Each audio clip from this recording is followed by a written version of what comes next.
Ну что ж, дамы и господа, добрый вечер всем. Dear ladies and gentlemen, good evening everybody. I tell you today we have the third day of assembly, and this is the fact that we should welcome with our applause as to all you in this convenient room in Botkin room. Good evening, ladies and gentlemen, and I congratulate you with the climax of our today's event, and I'm only speaking about the 18th Assembly Health in Moscow. We are getting accelerated and we visit all the lectures, all the small and large-scale events within the frames of our enormous 4 days, and to this day is not an exception. Please let me ask you to think right now about the word of biohacking. What is this? Does it remind you of something? Maybe somebody knows the exact translation, but for someone it is unknown and unclear word. But I believe that you know the word cyborg, which actually in our mind is some word from something fantastic. And right now at this stage you will see a person for whom biohacking and to some extent cyborg are not such alien words. And these are truly very native words. So what is this person? Who is he? Now, please welcome with the video which will tell you details about our next guest. Please applaud. Now, Harbisson, a British artist, musician, artist and cyborg activist.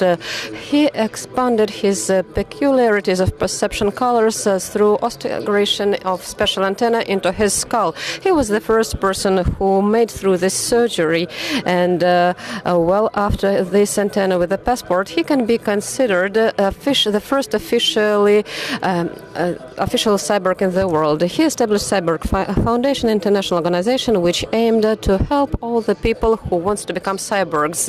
Today, Neil Harbisson will give you an open lecture. I can hear color. Please applaud. Welcome, Neil Harbisson. Ladies and gentlemen, welcome. Glad to see you on the stage. Thank you.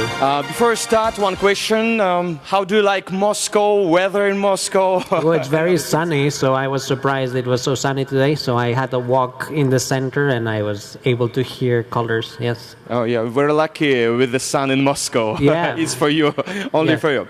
Ну что ж, дорогие друзья, Neil... So, dear friends, Neil is ready to start. He really liked sun in Moscow. We also love sun in Moscow. That please applaud. Well, when I was a child, I realized that I had a problem with colors, because when I was at school, I realized that it took longer for me to differentiate colors. So my parents took me to the doctor, and then the doctor said they did some tests and they realized that I was colorblind. But at the beginning, they thought I was only green, red colorblind. They thought it was normal colorblindness, but after some time they realized that I was confusing many more colors. So we went back to the doctor, and the doctor said I was super colorblind, that I was very colorblind because I was confusing a lot of colors. But then when I was 11, they did a further test and they realized that what I had was not normal colorblindness, but a thing called achromatism, which basically means that I am totally colorblind. So I've never seen a color, so I've always seen in grayscale, and 1 in every 33,000 people in the world see in grayscale. So people like me, we've never seen blue or yellow or pink, and it's really difficult for me to imagine what color is. Even if you try to explain to me what blue is or what yellow is, it's impossible for me to imagine what color is, because if you've never seen color, it's really difficult to imagine it. So when I realized that I would not be able to imagine what color is, I tried to ignore color and I tried to ignore the existence of color, but it was really difficult to ignore color, because even if you don't see color, you can't ignore color, because people who see color keep mentioning it every single day in daily elements that have nothing to do with the beauty of color. This color appears in things like yellow pages or the red cross. It has the name of the color Bluetooth or green tea,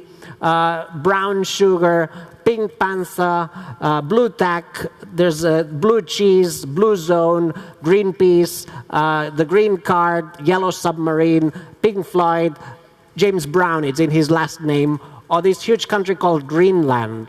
And here in Moscow, you have the red square as well. So color is mentioned in so many daily elements that it's really difficult to ignore color, even if you don't see color. Also, when color is used as a code, it can be quite confusing. Sometimes hot water and cold water is only expressed through color codes. So in this case, you know automatically which one's the hot water. I need to try both taps, so it takes a bit longer. Also, when color is used in maps, it can be confusing. This is a very simple map. You can follow the lines, but if I go to Tokyo, I can get easily lost because some maps really depend on color perception. Moscow's metro map is also very confusing if you don't see the colors because there's so many lines. So this was a common situation. And then also I had this situation. So 3 countries share exactly the same flag. So it's very beautiful because they share the same flag, but it can be very confusing. So France, Ireland, and Italy is an example of they sharing the same flag. And in situations, daily conversations, if someone would ask me, have you seen a man with ginger hair, blue eyes, and dressed in pink? I would have absolutely no idea, because the only information I get here is that the man has hair, that he has eyes, and that he's not naked, basically. So the reason why I wanted to sense color was not because I wanted to see color, but because I wanted to have this social element in my life. Seeing in grayscale has advantages. For example, people who see in grayscale, we can see better at night because we have better night vision. Also, we can detect camouflages more easily. So many people who see in grayscale work in the marine so that they can detect or find boats more easily. So we can detect camouflages more easily. And also photocopies are cheaper in black and white. So this was also an advantage. So I didn't want to change my sight, but I wanted to have a sense of color. So I started to read about what color is, and I was fascinated about a theory created by Isaac Newton. In the 1600s, Isaac Newton thought that there was a relationship between color and sound. So he thought that each color of the rainbow would probably be related to a musical note. And he was right. Both color and sound have something in common. They're both frequencies. Color is a light vibration, is a light frequency, and sound is an audible vibration. So both color and sound are vibrations and they are frequencies. And if we could hear the vibrations of color, we would hear different notes. But Isaac Newton had no technology back then to detect the vibrations of colors. But now technology can allow us to know that, for example, red, if we could hear the vibration of red, we would hear a note between F and F sharp. And if we could hear orange, we would hear a higher note. So we can now associate different musical notes to different colors. So 16 years ago, I decided to create a system that would allow us to hear the vibrations of colors. And I did it with a friend of mine called Adam Montandon in England, and we created this system in 2003, 2004, which was basically a webcam that detected the vibration of color. It sent the vibration to a 5-kilo computer, and then the computer slowed down the vibrations of color until I was able to hear the vibrations of color with a pair of headphones. So this was the first system that we created. And then when I started using it, I started to memorize the sound of each color. So I memorized that red is the lowest frequency, so it was the lowest sound. And then I memorized the other notes for different colors, and I started memorizing the sound of color. This is how color sounds like. So if we could hear color, these are the colors from red to orange, for example. And it keeps going up.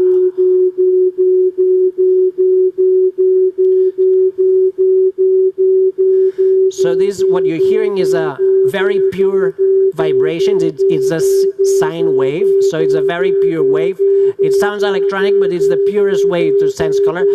And when I started hearing color, so I realized first that there's color everywhere. So this was my first shock, to realize that color is absolutely everywhere. Wherever I look, there is color. So I started hearing electronic music wherever I would look. And at the beginning, I had strong headaches because hearing this every day was a bit intense, basically. But slowly, my brain got used to it, and it became normal to hear colors.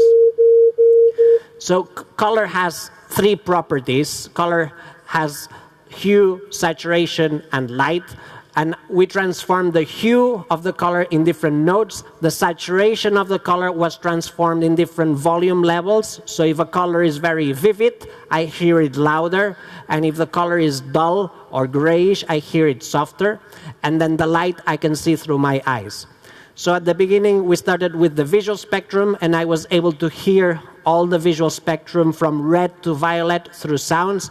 But then when I memorized all the visual spectrum, I didn't see why I should stop there, and I decided to go beyond the visual spectrum. So I included infrareds and ultraviolets in the system so that I could also sense invisible colors. Sensing infrared suddenly allowed me to know if there's movement detectors in a room. Infrared is used to activate alarms. So sensing infrared suddenly allowed me to go into a shop and tell if the alarms were on or off. Or I can go to a bank and tell if the alarms are on or off. If there's no infrared, the detectors are off, so the alarm won't go on. Ultraviolet is an interesting color because it allows me to know if it's a good day or a bad day to sunbathe. So if I sense there's a high level of ultraviolet, I avoid the sun or I put some sun cream. So extending perception of color allows us to discover new parts of reality that surround us. And my aim is to continuously extend color beyond the infrareds and beyond the ultraviolets. So when I started this system, it wasn't very comfortable because it was very big and it was wearable technology. So I didn't want to use technology or wear technology to sense color. I wanted to sense color. So I wanted to create a new body part that would be implanted in my body so that I would have a new organ, a new body part that would allow me to sense colors. So I looked at different organs from different animals.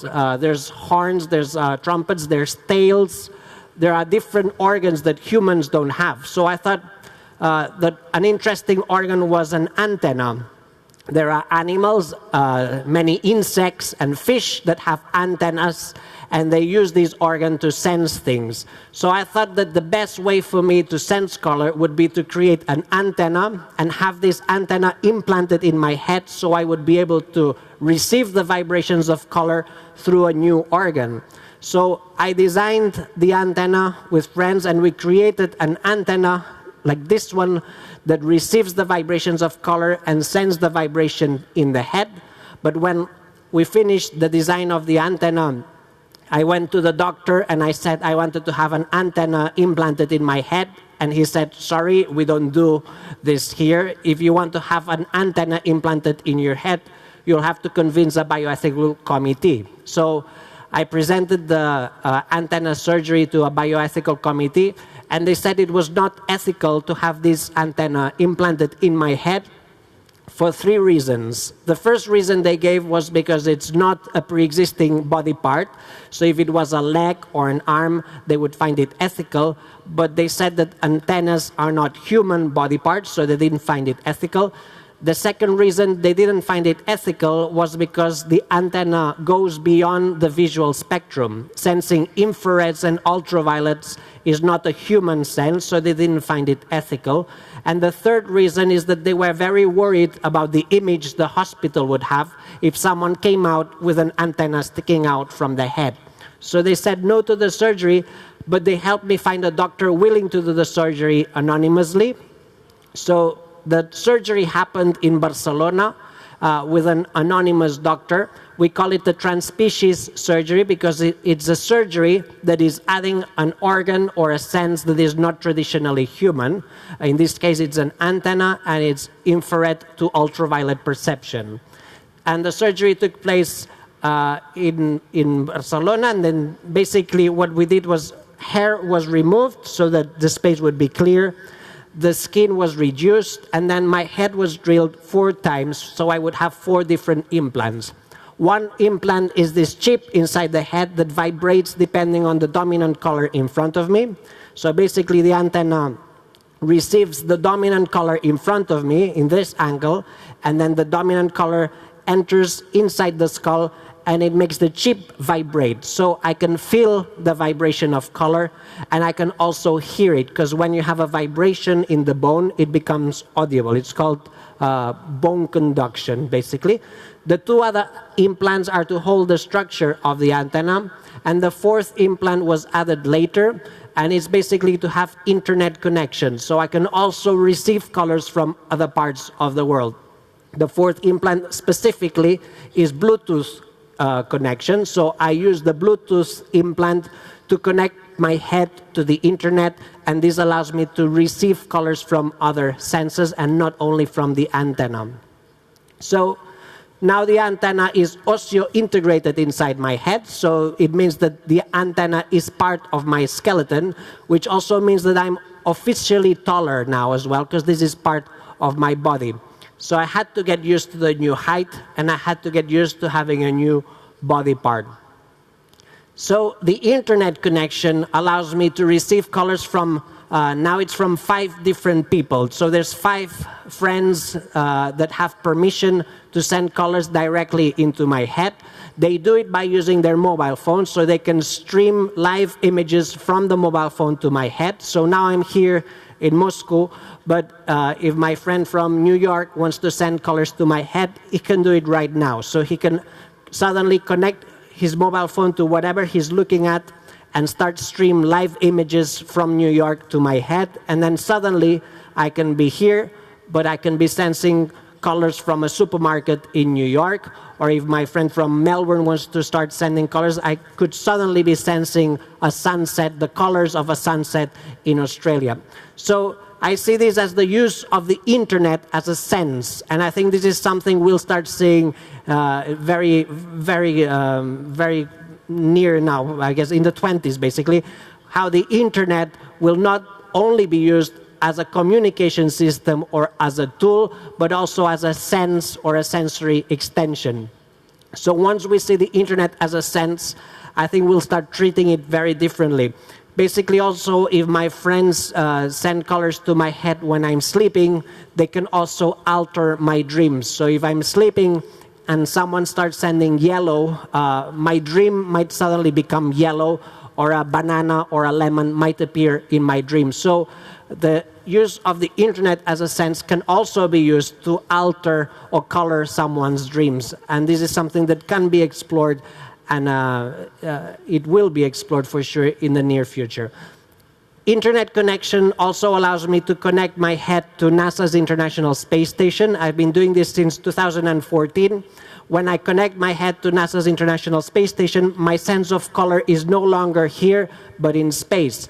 So this allows me to explore the colors from space without having to physically go to space. I call this becoming a senstronaut, which is basically, instead of becoming an astronaut and going physically to space, we can connect our senses to space and explore space without having to physically go there. So it's a much less expensive way of exploring space, and it's a way of exploring space 24 hours a day. You could all have a sense connected to space 24 hours a day, and this would allow us to explore space in a continuous way and not only temporary when people go to space. So after months of hearing color and after months of having the antenna, I started to feel no difference between the software and my brain. This is an MRI scan of my brain. So basically, neurologists can't really see the difference between hearing and seeing anymore when they look at my brain. And when I stopped sensing or feeling the difference between the software and my brain is when I started feeling cyborg. The word cyborg is composed by 2 words. Basically, it's cybernetic organism, and it's a word that basically defines anyone that feels united to cybernetics. I feel that I'm not using or wearing technology. I feel that I am technology. And including technology as part of your identity is what basically means to be a cyborg. But I went to ask Manfred Clynes, he invented the word, so I went directly to ask him why did he invent the word.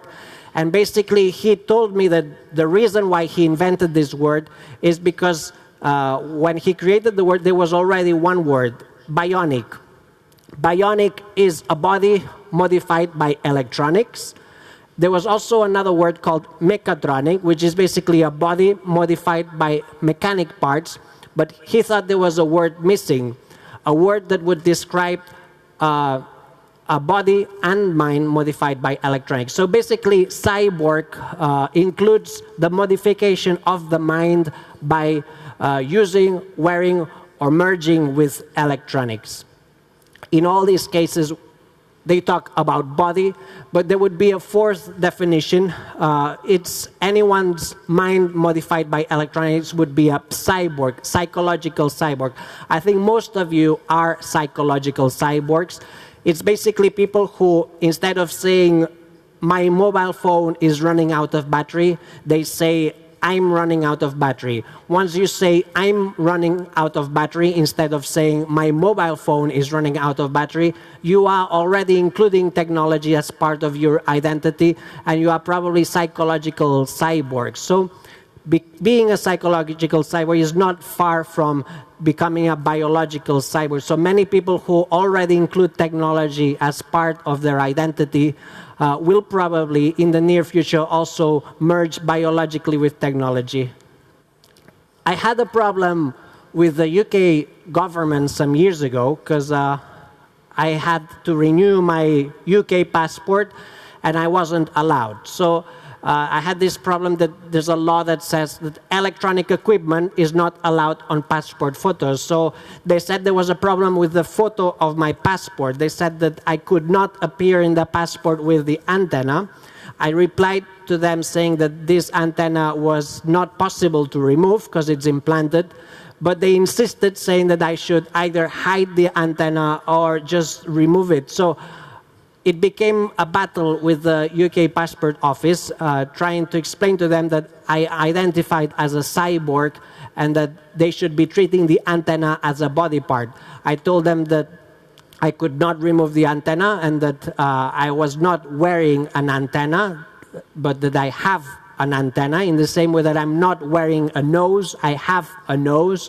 The antenna should be treated as an organ. So in the end, after some long conversations, they accepted the explanation and they allowed me to appear in the passport with the antenna, which really helps when I travel because at airport security there's always a problem. Even here when I came in Moscow airport, there was a little bit of a situation where they didn't understand what this was. So when it appears in the passport, it actually helps, and it helps explain easily that this is part of the body. I am now in conversations with the Swedish government because parts of the materials that I use, most of them that I use to create the antenna are Swedish materials. So I'm telling them that I am Swedish because part of my body is Swedish. So I think that I should be allowed to become a Swedish citizen because part of my body is Swedish. They still haven't replied, but hopefully they will. So hearing color has changed many things in my life. Now it means that I can dress in a way that maybe it doesn't look good, but it sounds good. So I can actually decide which notes to wear. So for example, if I wear this combination, I would be dressed in C major, Do, Mi, Sol. If I want to dress in a minor chord, I would dress like this, F minor. So I would dress like this in a funeral, because this is a sad chord. Or I can also design clothes so that it sounds like a song. So I can actually wear a song.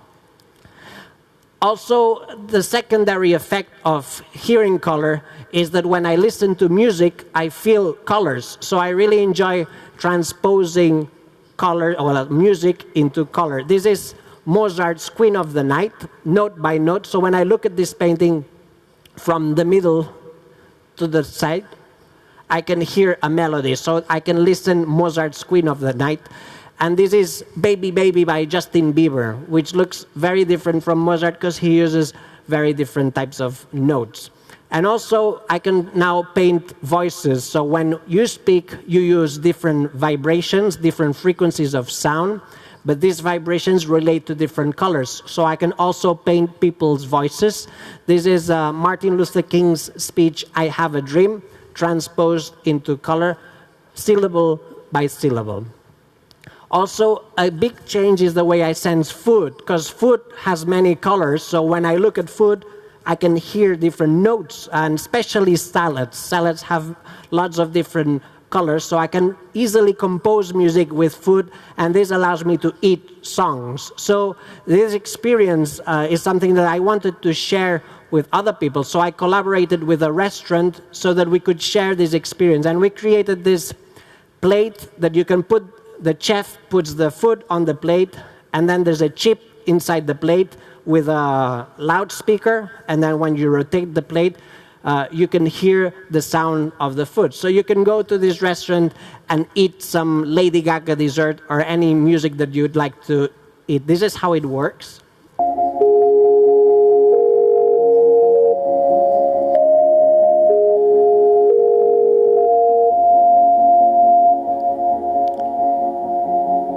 So basically, the chef becomes a composer, and we call it sonochromatic gastronomy. So it's a new way of cooking, a new way of expressing yourself through food, and it adds a new layer. It adds music to food. So if you have children, or you know children that don't like eating vegetables, maybe they will like eating vegetables if the salad sounds like their favorite pop star. So it can actually change the way we perceive food if we add a new layer of perception. And this is an experiment that people can also use, because we created a mobile phone app, which is free. It's called Cyborg. It's an app.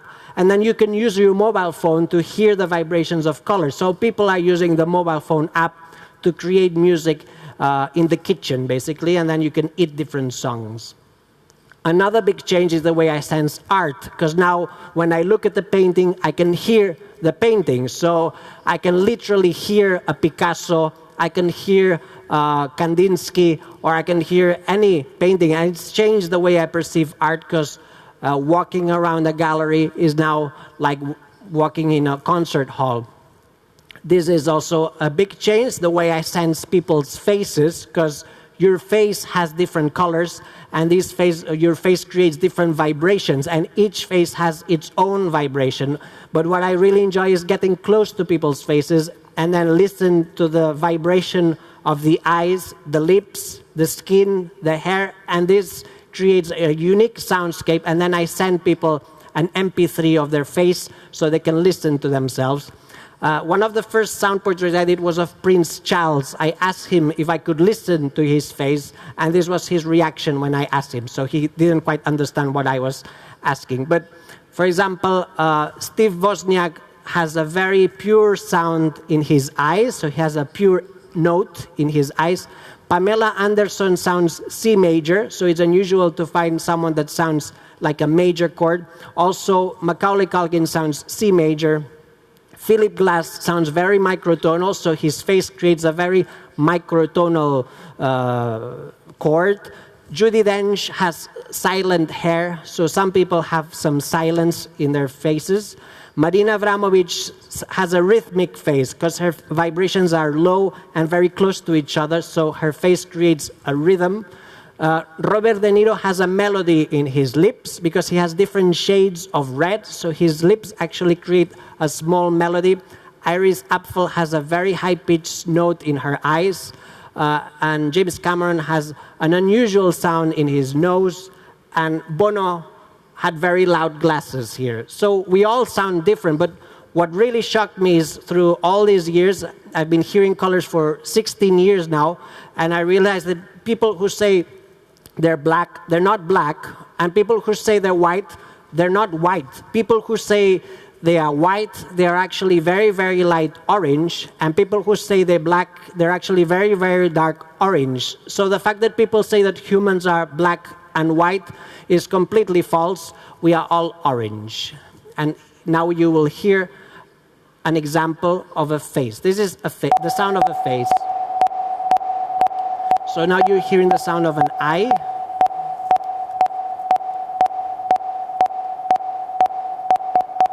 Now you're hearing the sound of the eye and the hair.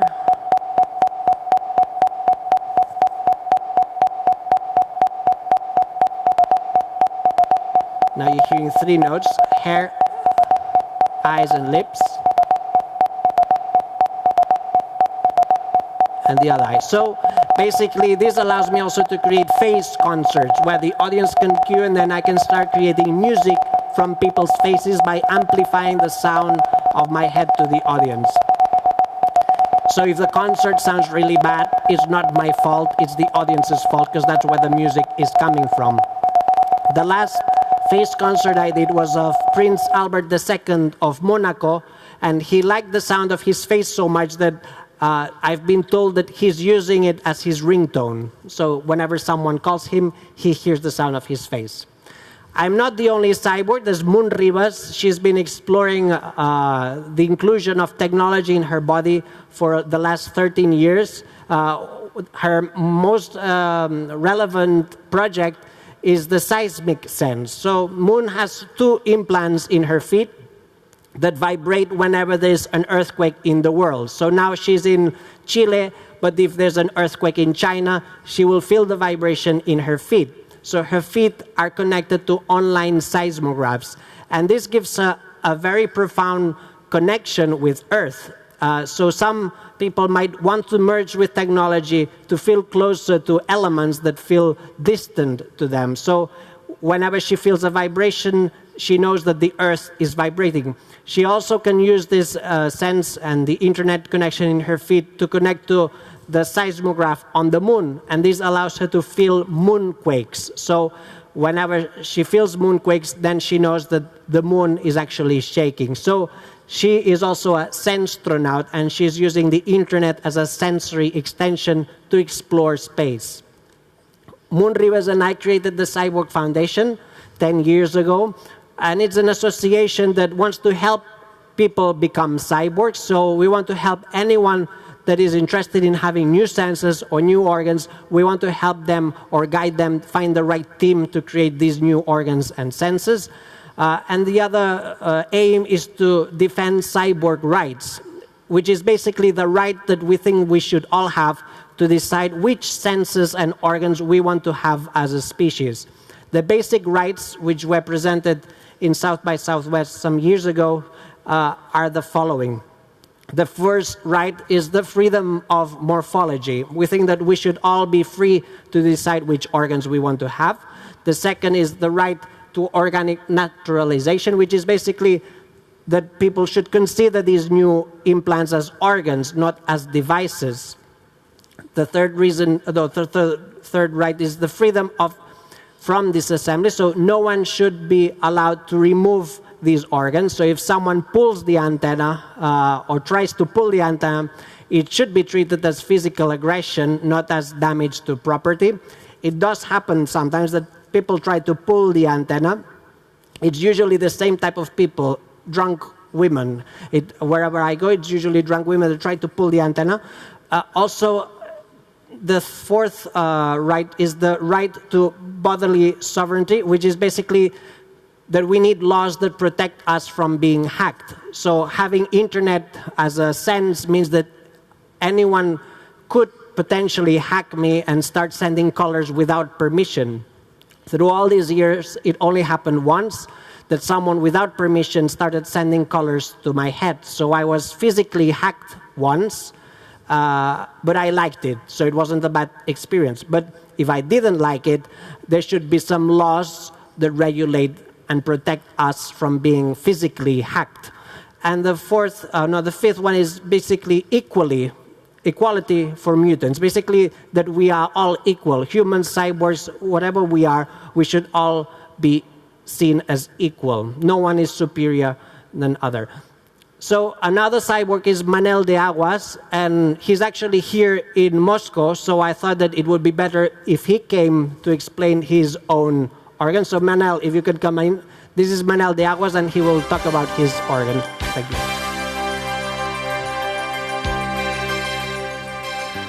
Well, hello everyone. I am Manel de Aguas, and during the last 3 years I've been exploring the weather through applying new artificial sensory organs to my body. Along the history, we've seen people exploring the weather by looking at the sky or getting data from the weather stations. But in all of these cases, weather has always been treated as an external phenomena, and I'm interested in exploring the weather as an internal phenomena. So one of the aims of this project is to be able of developing an ability to predict the weather. And in order to achieve this aim, I started the project by studying the different elements that origins like the changes in the weather.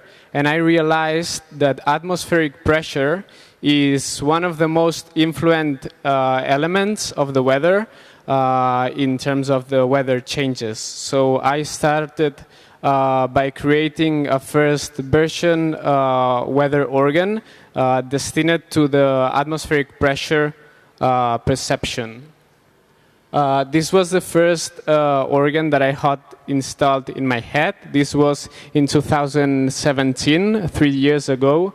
And as you can see in the picture, I had 4 motors installed along the ear, and each one was related to a level of pressure, atmospheric pressure.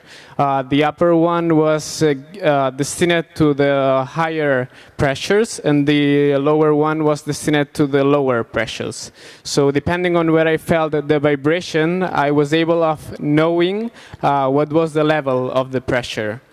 This one was a pretty basic prototype, and it was like quite difficult to predict the weather through this first organ. So I started creating the second version of the atmospheric pressure organ.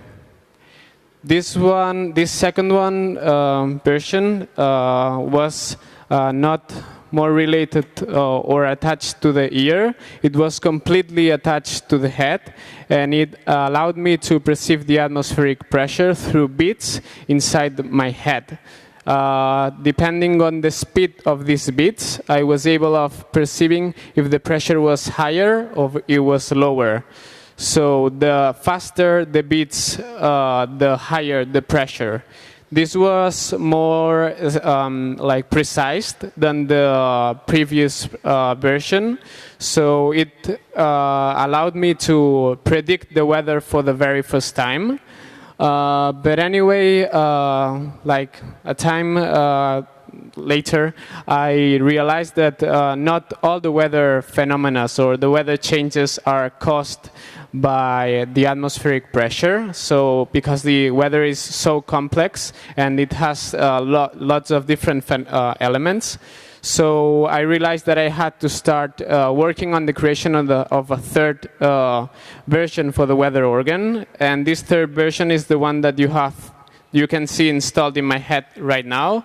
I call them weather fins, and they are a couple of fins that allows me to hear the atmospheric pressure, the humidity, and the temperature through bound conducted sound. So it's the same system, similar than Neil's antenna. There is sound or vibration in the bone that became sound inside the head.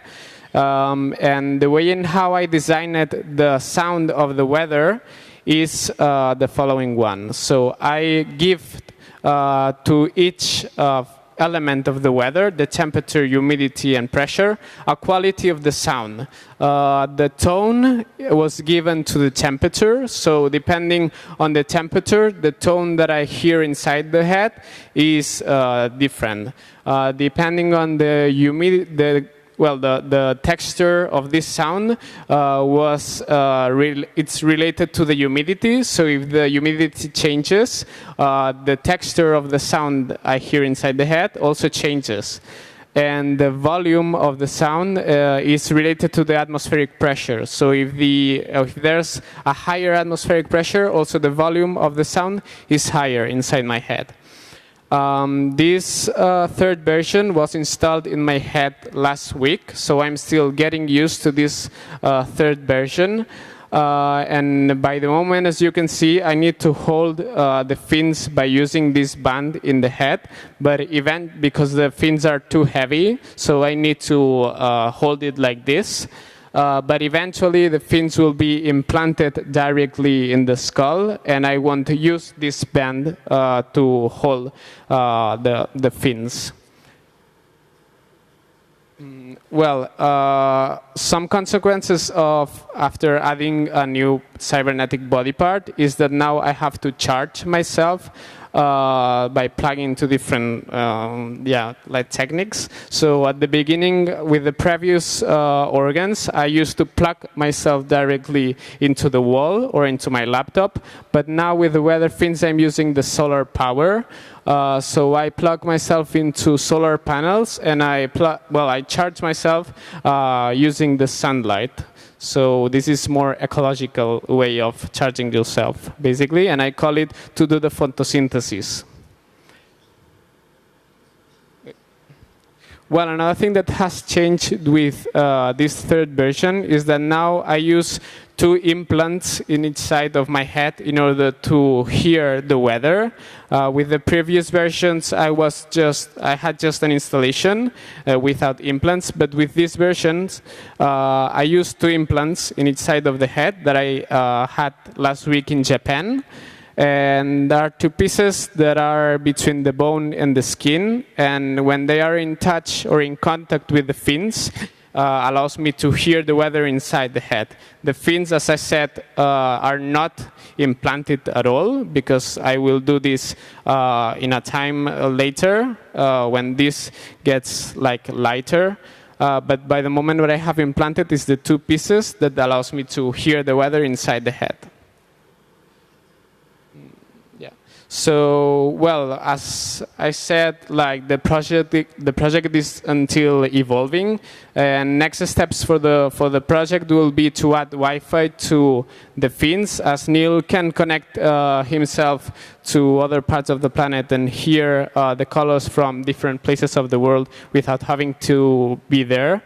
I will add this Wi-Fi in order to connect myself to other weather stations, and I will be able to perceive the weather from other cities without having to go there physically. So while I'm talking here to you, I will be able of perceiving the rain that is happening in Japan or the good weather that is in Australia right now. Yeah. No, whoops. Okay, yeah. And another consequence of the project is the way in how I identify myself. Neil and I identify as being trans-species. Trans-species is someone that is not or doesn't feel 100% human. And after being at these non-traditional sensory organs to our bodies, we don't feel 100% human anymore. And along the way, we've met different people that doesn't identify as 100% human. For example, for the other cases, there's people that, for example, has born identifying themselves with other existent species. Like we met a guy that identified himself as a dog and a girl that identified as a cat. But for example, another guy that identified as trans-species because he understood that we were a bacteria in the ocean at the beginning, and we are the result of a big chain of evolution, and now we are humans, but we've been trans-species during the whole history. And other people that, like us, identified as trans-species because they have added new body parts that are not traditional. So that's why we and Moon Rivas created the Trans-Species Society in 2017, and it was an association in Barcelona for the people that doesn't identify as 100% human. and was an association, to give voice to these non-human identities. So we had a space where people was able to share their experience and their histories. Also was an association to advocate for the freedom of self-design. So adding new senses or new organs. And also was an association where we created like a new sense lab. So we started creating new senses and new organs in community. And there was like different specialists like engineers, artists, or designers. So we created like a common material that was the creation of new senses and new organs through different specialties. And now I leave you with Neil that will explain the different projects. Thanks so much.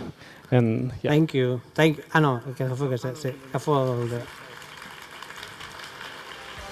Well, later I will explain how these senses that might just look artistic can have applications in the health, where also in the medical field or also in society. But I'll just quickly talk about other projects related to adding senses and organs that are not traditionally human.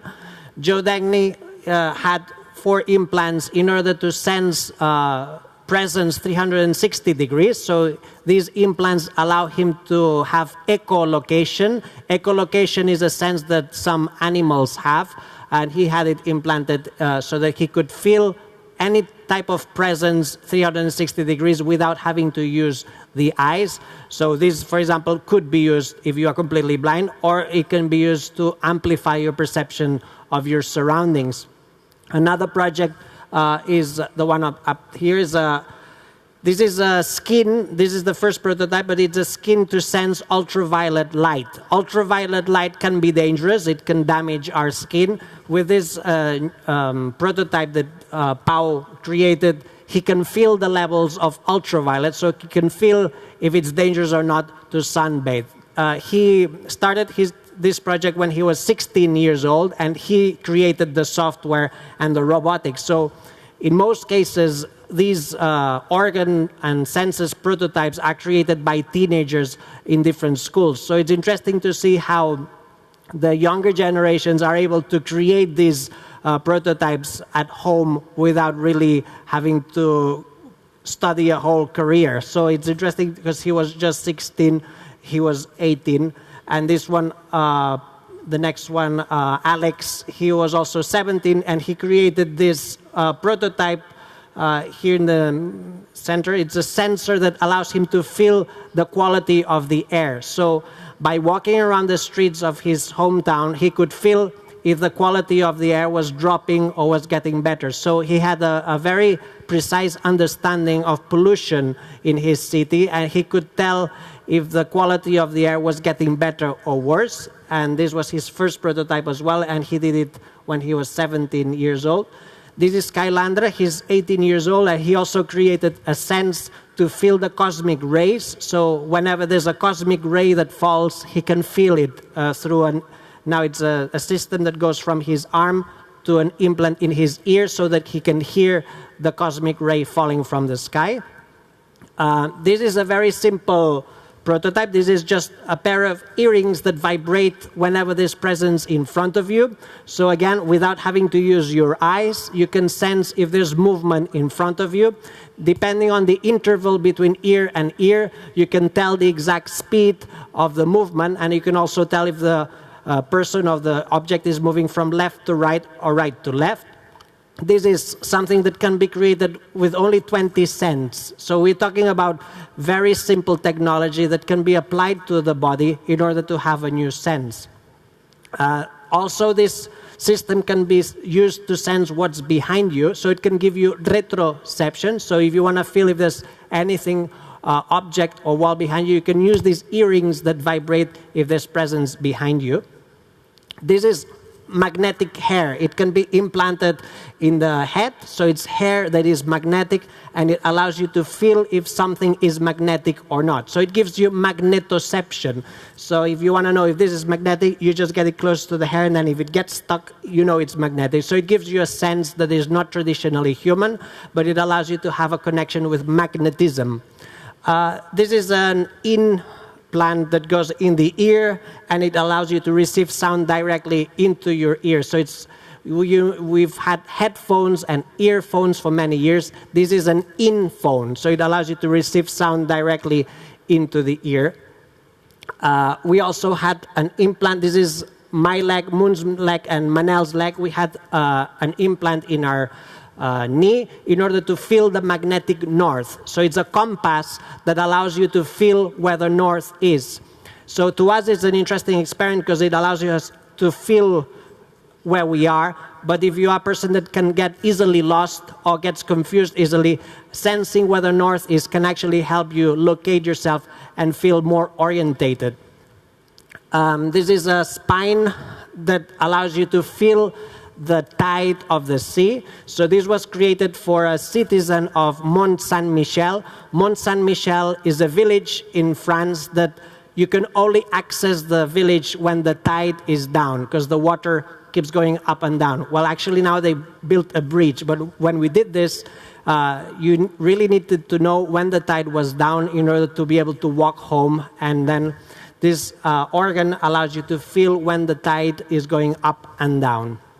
This is a very practical thing. It's not a sense, but it's a tooth with light. So if you want to have bioluminescence, which is a quality that many species have, which is to create light with your own body, you can have a light tooth implanted in your mouth, and then when you click, you have emergency light in your mouth.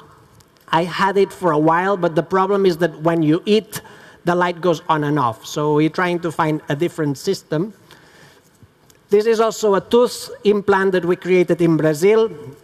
A tooth was implanted in my mouth, and another tooth was implanted in Moon's mouth. And whenever I clicked, she would receive a vibration in her mouth, and whenever she clicked, I would receive a vibration in my mouth.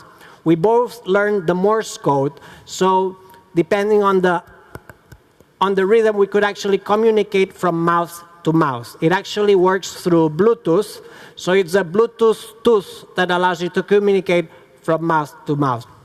This was done artistically, but for example, if you were completely paralyzed and you could only move your mouth, you could use this system to communicate by clicking. So if you have the person clicking, sending the Morse code to a Morse code to voice translator, this person could actually communicate via Morse code with a tooth implant.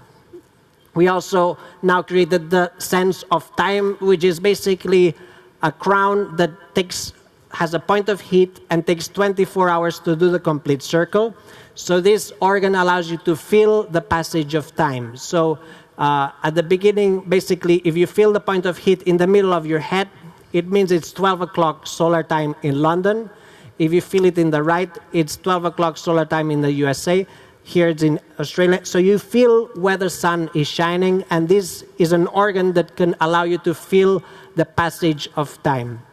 The aim is not only to feel time, but actually to see if we can create time illusions. If some of you suffer from jet lag, for example, having this organ could allow us to solve this problem by changing the speed in which the point of heat goes around the head. So the aim basically is to take Albert Einstein's theory of time relativity into practice and see if we can create time illusions. If you want the situation to last longer, you can make the point of heat go a bit slower, or if you want it to go faster, you can make it go faster. So maybe if you have the sense of time in your head for several months, you can start creating time illusions in the future. And also this can change the way you perceive not only time, but also age. So if you want to feel younger or feel older by changing the speed in which the sense of time moves, you could potentially change this and make time relative. We see this as cyborg art, the art of creating new senses and new organs, but it obviously has some applications in society or in other fields. What we do is not artificial intelligence, we call it artificial senses. It's different. If the antenna was telling me the names of colors, that would be artificial intelligence. But if the antenna was telling me the names of colors, technology would be giving me intelligence, and that's something that many people don't want. What people want is technology to give us a sense or to open up our senses. So when you merge with an artificial sense, the intelligence is not given to you by the machine, but created by your own brain, slowly. In my case, it took several months to understand colors and to name them. So the knowledge of color was a slow process, because the antenna only allowed me to sense the vibrations, not to know the colors directly. So it's a different type of, a different branch of research, basically. And the reality in which we live is not augmented reality, and it's not virtual reality. The reality that merging with technology gives us is revealed reality. So in this room now, there's many elements that exist that we cannot sense, but if we merge with technology, we can start revealing these realities. So we call it revealed reality. Well, just to end, it's been interesting to see how social reaction has changed through the years. I've had the antenna in my head since 2004. And in 2004, most people thought it was a reading light. So they would ask me if I could turn on the light. In 2005, people thought it was a flexible microphone. In 2007, people thought it was a telephone. In 2008, people thought it was a GoPro cam, and they would wave thinking that I was filming them. In 2012, people thought I had something to do with Google Street View and that I was streaming the streets. 2015, children thought it was a selfie stick. And in 2016, people shouted Pokemon, trying to catch me. So social reaction has changed, but I think people will start seeing it as a new sensory organ, and we will see more people in the street with new organs and new senses. And I think it will be seen as ethical, because the more we design ourselves, the less we'll have to change the planet. For example, if you all, or if we all had night vision, all these lights would be off. All the lights in Russia would be off, and we wouldn't spend energy creating artificial light if we could all see at night. So it would be much better for the environment if we all had night vision. Or if we could all control our own temperature, we wouldn't have to use heaters when it's cold, and we wouldn't have to use air conditioning when it's hot. Instead of changing the temperature of the planet, we would be able to change our own temperature. So it would be much better, not only for us as a species, but for the planet and for other species. So I encourage you to think about this, and also how all these projects that look and are artistic can have other applications in society or in the medical field. Thank you very much. So if you have any questions, we'll be happy to answer them. Ваши аплодисменты, дорогие друзья. Нил Harbisson. Dear friends, please applaud Manel Harbisson and Manel Munoz, and applause to Manel as well. So, dear friends, if you have any questions, please take the mic. You can get to the mic and ask a question. Tell whether you address Neil or Manel, and just remember that well, of course, we're translating into English. You can ask your questions in Russian, and we will be happy to hear you. Dear friends, are you ready? Now we have only one lady, and I do hope that we'll have more questions from the audience.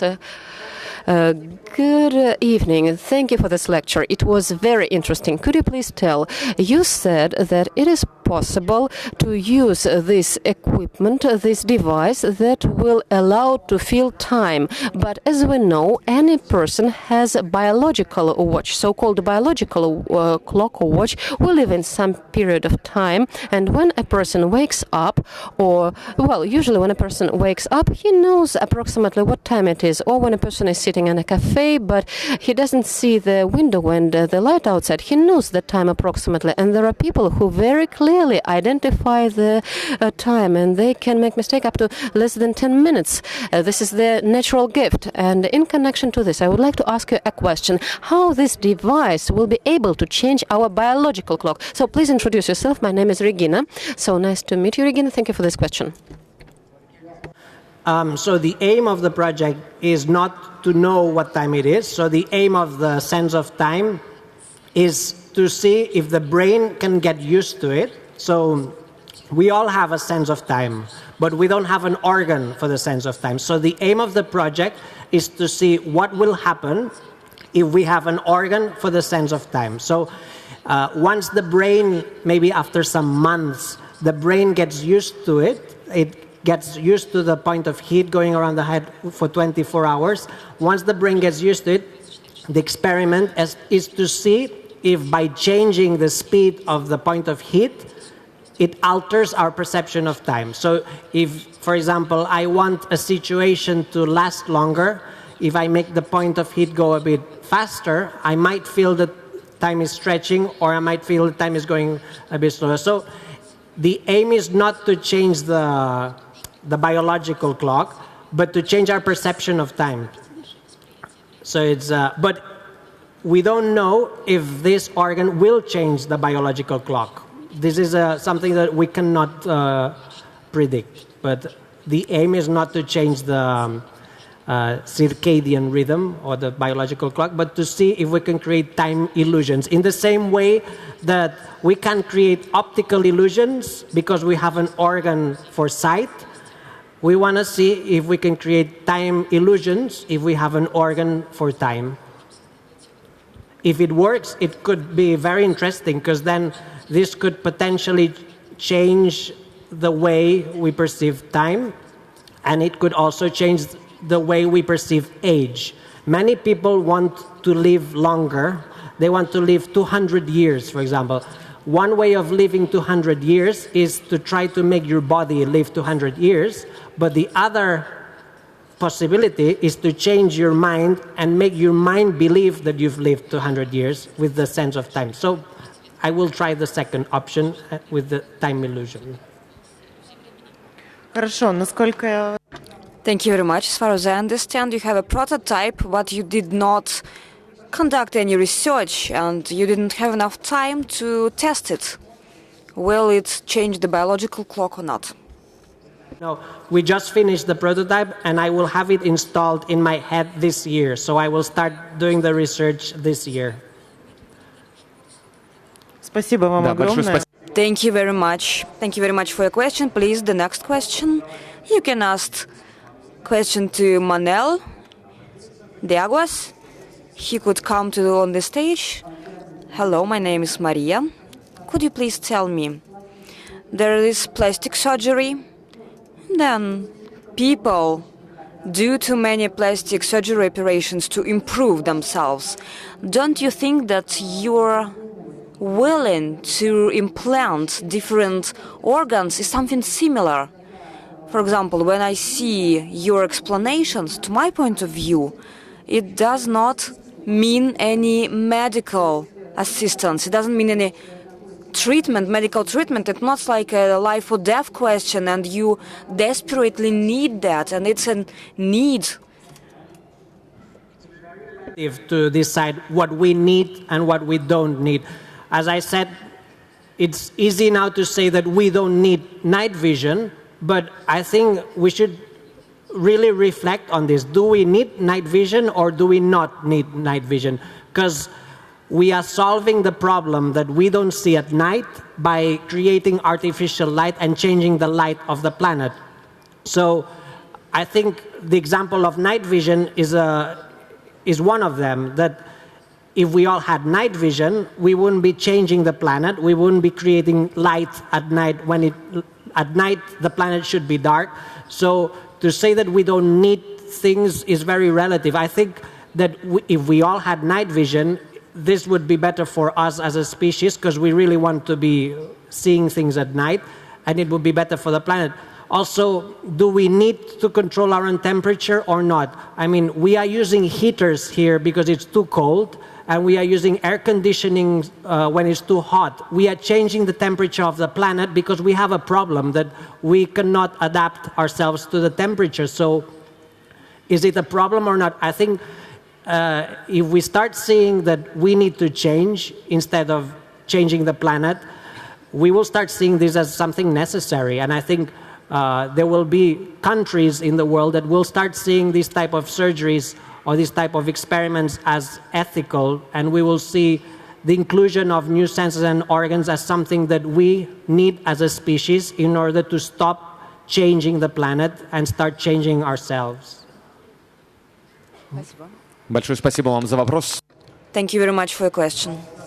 Next question, please introduce yourself. My name is Camille. My name is Alexander. I have a question about the cyborgs that exist now. So can we say that it's a prototype cyborgs, because all the organs which you have are improvements of the existing, or, for example, transformation of hearing into vision? Because I don't have an organ that vibrates in my body. This is, if I was deaf and if I was blind, I would still be able to sense colors through the vibrations in my bone. So this is not sound, it's not touch, it's not sight, it's an independent sense. So I see it as a new sense, because if I was deaf and blind, I would still be able to sense color. So also sensing where the north is this is something that I feel by pressure where the north is, and I don't have any other sense similar to this. So we see it as new senses. It's not sensory substitution. If I was hearing colors through my ears from the outside, that would be sensory substitution. I would be using air conduction sound to hear colors, and that would be a substitution. But this is not sensory substitution. It's an input that goes directly inside my skull, and I don't have any similar organ that does this.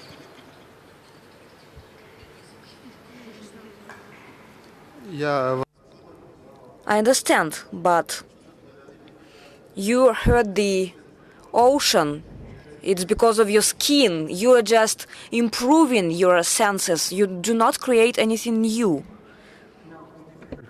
I'm not sensing color also through touch. It's a vibration in the bone. So this is, I don't have any organ similar that creates a vibration in my body. I don't have this, I didn't have this type of sensory input. It's a new sense, and it's a new type of input. But if you go to the extreme detail, all senses are based on touch. When you see things, it's light that touches the eye. When you hear, it's air that touches when you taste, it's chemicals that touch. All senses are based on touch if you go into detail. So if you want to sense something, something needs to touch you. And in this case, it's inside my skull, and I don't have any similar sensory input that does this. So I couldn't compare it with touch, and I can't really compare it with sound because it's an inner sound. It's different. Спасибо. Thank you very much. Thank you very much for your question. Please, the next question. Good evening. My name is Katya, and my question is, you started hearing colors. When you turn around, you see new colors and you hear new sounds. Don't you think that it's a problem to hear this cacophony of sounds and they are different all the time, even when you turn your head? At the beginning, it was chaotic because I was using my ears to hear color. So I was blocking a sense to gain a sense, and this was wrong. So that's why I stopped using my ears to sense color, and I tried to find a new input. So this is actually a vibration in my head that becomes an inner sound, but it's not comparable with sound. And there's no way I can share what I feel, because there's no way I can share a sense if you don't have the input. But the most similar sense is sound, but it's not. So at the beginning, when you add a new sense, it becomes dominant and overwhelming and distracting, but slowly the brain gets used to it. And to me, it's completely normal that when I move, the vibrational skull keep changing, and it became normal. Yes, but any person will need some time of adaptation when they add a new sense or a new organ. Спасибо. Thank you. You live your daily life routines. Don't you have any problems with going to the shower? Don't you worry that you will have to replace something with time? Do you have any like maintenance if you need to replace something? So all the organs are waterproof. Otherwise, we would smell a lot because we wouldn't shower. So they all need to be waterproof. And with maintenance, it needs to be clean because this is an open wound. So this area needs to be clean. I have a toothbrush and I have an antenna brush as well. So I can brush the zone. Also, other complications is that sometimes I have antenna ache in the same way that I can have a toothache or a headache. Sometimes I have antenna ache.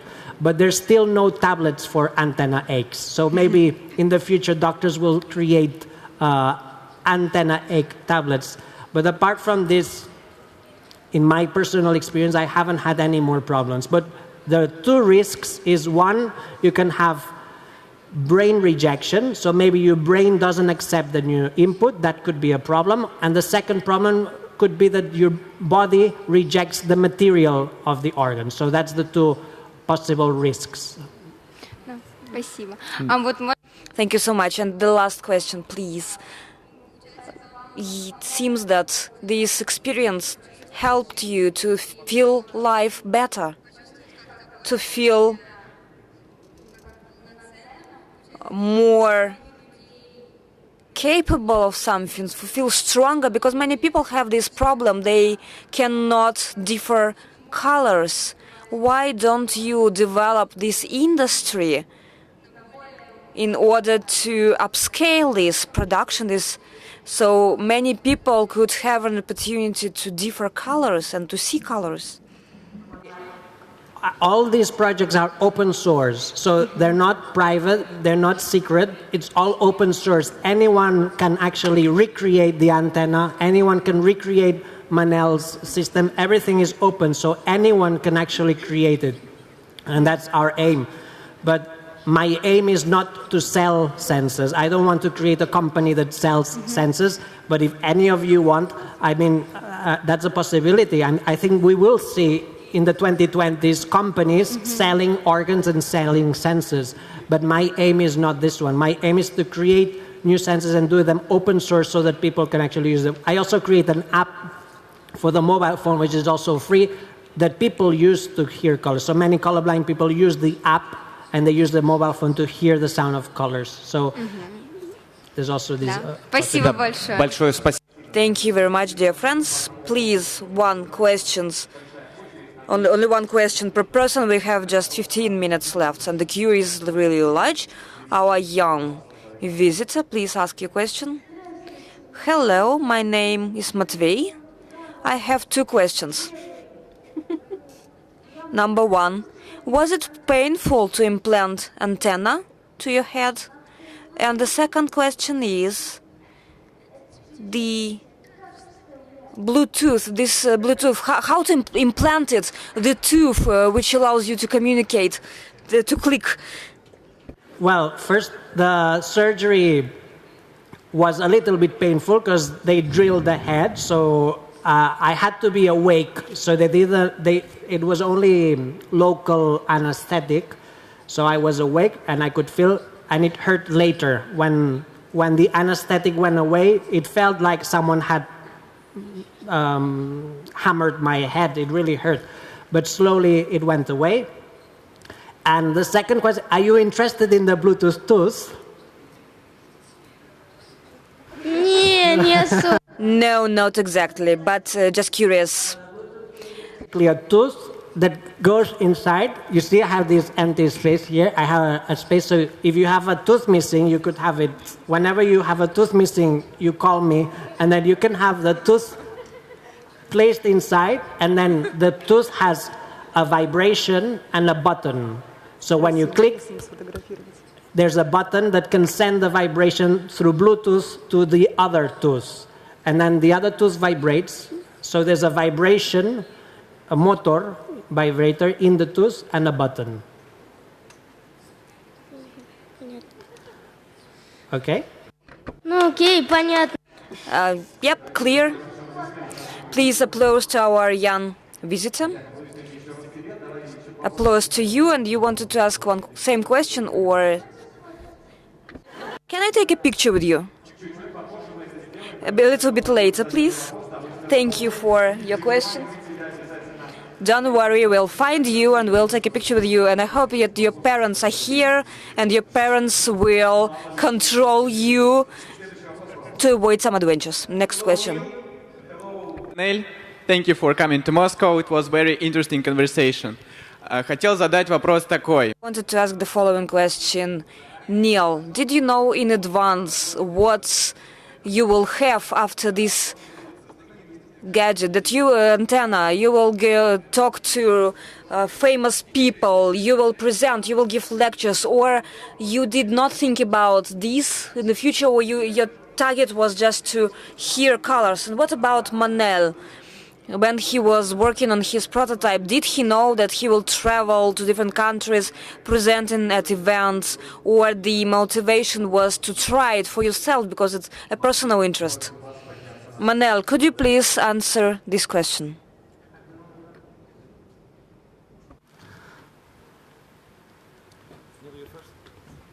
Should I? No, basically no, because in 2004, I was in art college, so this was an art project in a very small university in England, and the aim for me was to sense color, and then the local journalist found it interesting, so he published a little news about this project, and it went from this village to the regional news, from regional news to national news, and it became this unexpected interest from people. But to me, it was a complete surprise, because this was meant to be a personal and artistic project, and it became this huge interest from different parts of society. So it was a surprise, yes. Okay, thank you. Yeah, and for me, I don't think it was that big surprise like Neil, for example. But it's surprising for me that I'm talking right now in front of a lot of people, but I've always been very shy. But when I started the project, I already met Neil, and Neil was giving conferences.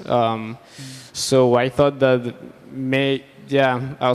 I came from photography, so my aim has always been like do exhibitions and this kind of stuff. And actually one of the aims was I'm working on a project about like taking pictures of the whole process, and my aim is to do like exhibitions and other performances. And the surprise for me is that at the end I'm giving talks too, so and I'm exposed to a lot of people, but yeah, more or less.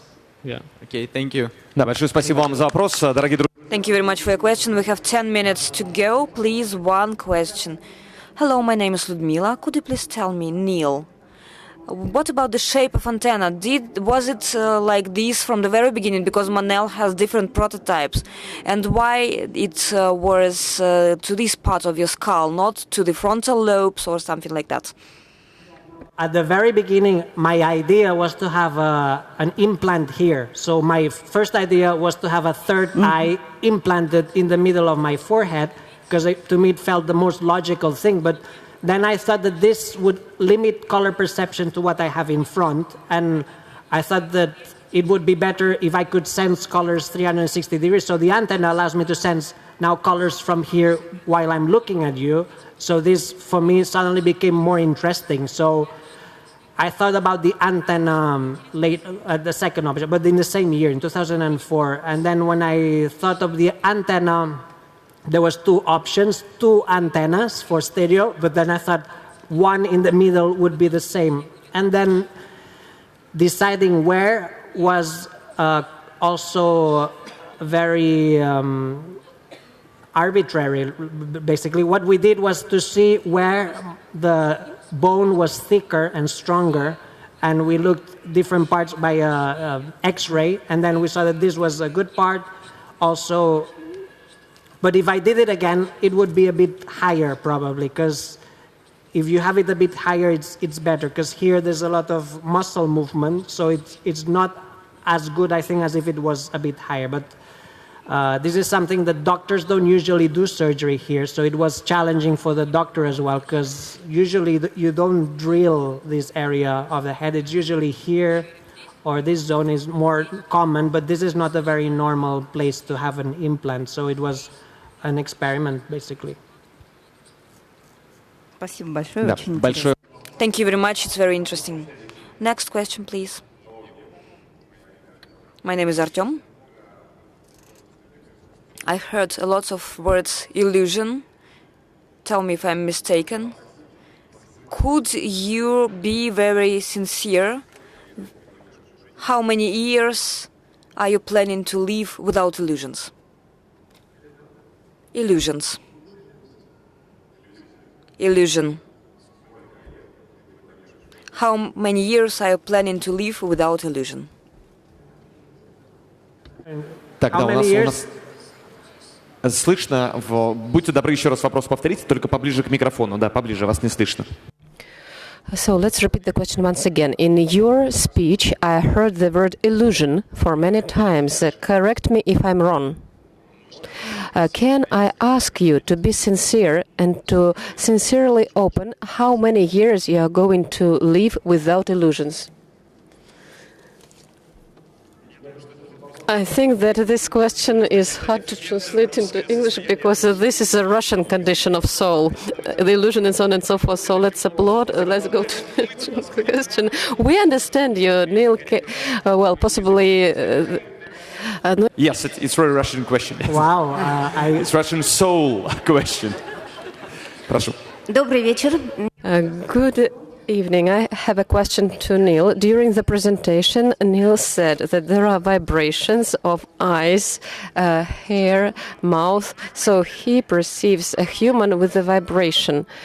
So, do you perceive vibrations of sick people or people with some diseases? Are they different? And do you plan to invent, to use this invention to cure sick people or ill people? Thank you.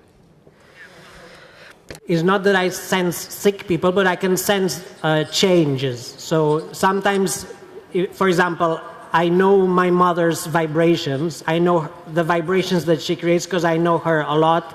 So if one day I sense that the vibrations are different, it means that there's a change. And sometimes changes can mean that something is not so good or something is better. So detecting changes is easier through the vibrations, but I don't know what the changes are.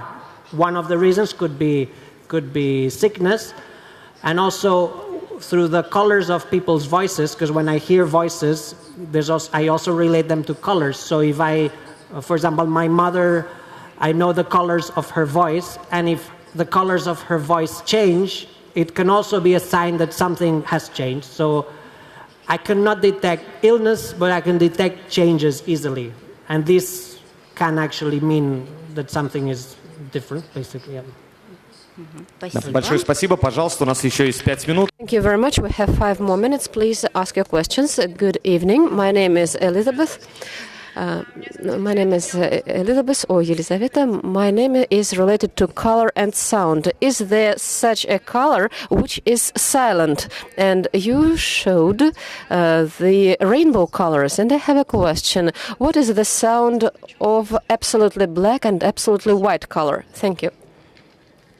Black and white is silent. So if there's no hue, tone, then there's no frequency, dominant frequency, so then there's no note. So if it's pure gray as well, there will be no sound. But it's really difficult, almost impossible, to find pure gray or pure white. It's almost impossible. That's not white, for example. This has a bit of yellow because the light is yellow. So the only real silence is black, total darkness. And that happens usually when there's no light. So if there's no light, then there's silence. Спасибо. Thank you very much for this question. And please, next one. I'm really happy to be here, and thank you so much for sharing your experience, because it's something incredible. And I will ask in Russian to help everyone understand better. Okay. Neil, this is a question to you. Now, looks like after 15 years after the surgery, this is, your additional organ. But when you had to decide that you'll make this surgery, did you have fear? Were you scared? I was happy because it was very difficult to find a surgeon willing to do the surgery. So I went to different surgeons and they said that this was too strange, that they couldn't do this.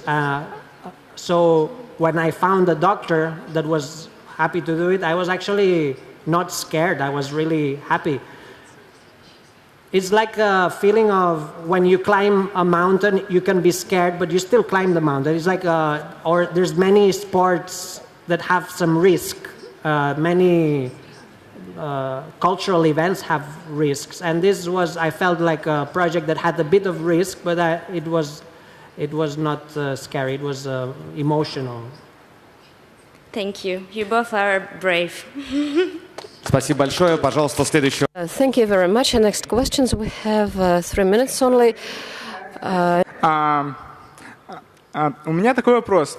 I have a question like this. As you know, one of the most modern inventions is nanorobots, and they plan to implement it into the human body to control some of the organs systems. Are these robots going to be the same implants as your antenna or the weather detectors, sensors, or is it something different, step forward? Because there are two different types of implants. The type of implant that you're talking about is from the body to the machine. So you can have implants that send information from your body to the machine. So you can have an implant, for example, to send information about your sugar levels or your heartbeat or your body health. This is implants that go from the body to the machine. They send information from the body to the machine. Whereas what we do is technology that sends information inside. So we use technology as an input to receive stimuli from the outside inside, whereas the technology you talked about is technology as an output from the inside of the body to the information to the machine. So it's a different direction, basically. Спасибо. Да, спасибо большое. Thank you very much for this question. We have 1 minute left and the last question. Hello, my name is Yelena, and I would like to ask a question to Neil and to Manuel. So my question is like this. Could you please tell, Neil, you said about discrimination that you would like to be perceived as well as other people. You do not want to be discriminated according to some type. But could you please tell, how do regular people, when there are more people like you than other people, and for some reason they would have some disease, and this implant would make your life easier, somebody would strive for self-development, and it will always be a push. Will a normal person, ordinary person, be discriminated related to you? Not because somebody is going to kill somebody, but because you will have more capabilities, and another person who was born in an ordinary body will not have these opportunities. Thank you very much. The difference is that we are all born with the same bodies, but the difference is that I think now we will all have the chance of deciding which senses and organs we want to have, and this should not create discrimination. This should only create diversity. So I think the difference basically will be that society will be much more diverse, and that's why we think it's really important to teach diversity and that we need to accept different types of people. But yeah, this is a danger for sure, and this is something that we need to be sure that it doesn't happen. And this is basically needs to go through education, how we educate that we are all equal. We don't need to discriminate people by the amount of senses or organs or abilities or disabilities that one has. So hopefully it won't happen. Да, все, наше время Well, we have run out of time. Please welcome and express gratitude to our guests, Neil, Manel, and now we have a child here. Please introduce yourself. What is your name? Matvey. Please applaud to Matvey. Please run and you can make a picture. Applaud to Matvey to take a picture, and don't forget that we're performing a dream of our young spectator and a fan of Neil Harbisson and Manel Munoz. Please applaud. Neil Harbisson, Manel Munoz, thank you very much. So, ladies and gentlemen, the 18th Assembly Health in Moscow continues, and tomorrow, 4th day of operation. Neil. Time in Russia. Thank you. Ну а мы с вами, дорогие друзья, прощаемся до завтра. So, dear friends, see you tomorrow. Please do not forget that at 10:30, Botkin Room will start its work with another incredible event, open lecture, and with whom I think you will be happy to read complete information at the website of Moscow Assembly Healthy Moscow.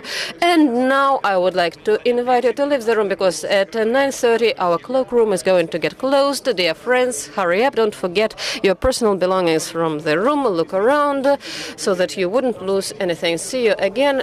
Be healthy. See you tomorrow.